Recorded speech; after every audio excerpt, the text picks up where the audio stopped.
Seoul/Washington, Reuters, North Korea handed over 55 boxes carrying remains thought to be of U.S. soldiers killed in the 1950-53 Korean War on Friday, officials said, a first step in implementing an agreement reached in a landmark summit in June. The handover of the boxes, draped in the blue and white flag of the United Nations, represents a modest diplomatic triumph for U.S. President Donald Trump from his June 12 summit with North Korean leader Kim Jong-un in Singapore that was aimed primarily at persuading North Korea to give up a nuclear weapons program that threatens the United States. This moment a plane is carrying the remains of some great fallen heroes from America back from the Korean War. Trump said at an event at the White House. I want to thank Chairman Kim for keeping his word. We have many others coming. But I want to thank Chairman Kim in front of the media for fulfilling a promise that he made to me. And trademark am sure that he will continue to fulfill that promise as they search and search and search. Trump said. The transfer of the remains coincided with the 65th anniversary of the 1953 armistice that ended fighting between North Korean and Chinese forces and South Korean and U.S.-led forces under the UN command. The two sides remain technically at war because a peace treaty was never signed. More than 7,700 U.S. troops who fought in the Korean War remain unaccounted for, with about 5,300 of those lost in what is now North Korea. The pledge to transfer war remains was seen as a goodwill gesture by Kim at the summit. While it has taken longer than some U.S. officials had hoped, the handover will rekindle hopes for progress in nuclear talks, which so far has appeared scant. Kim committed in a broad summit statement to work toward denuclearization, but Pyongyang has offered no details, raising doubts about whether he is willing to give up his weapons unilaterally, as Washington has demanded.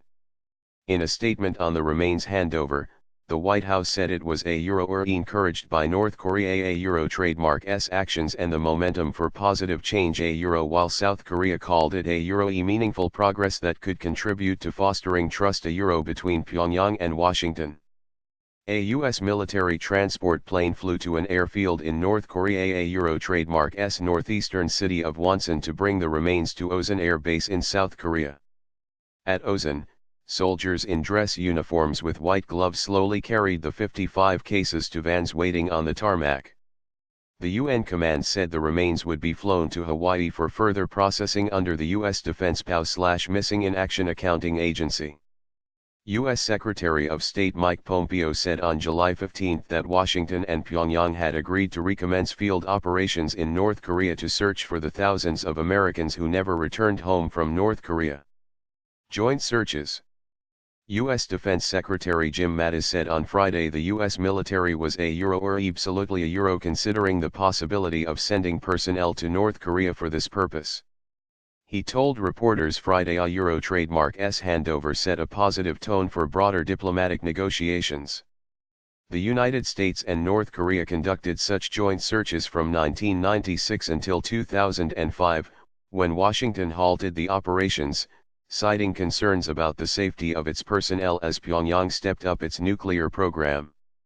More than 400 caskets of remains found in North Korea were returned to the United States between the 1990s and 2005, with the bodies of some 330 other Americans also accounted for, according to the Defense POW/Missing in Action Accounting Agency. The program helped bring in vital hard currency to North Korea, which has been under U.S.-led sanctions for decades. However, reviving it could complicate U.S. efforts to persuade countries around the world to maintain economic pressure on Pyongyang.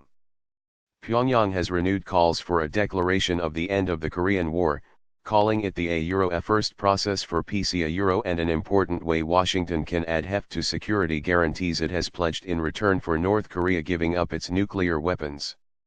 The U.S. State Department says Washington is committed to building a peace mechanism to replace the armistice when North Korea has denuclearized.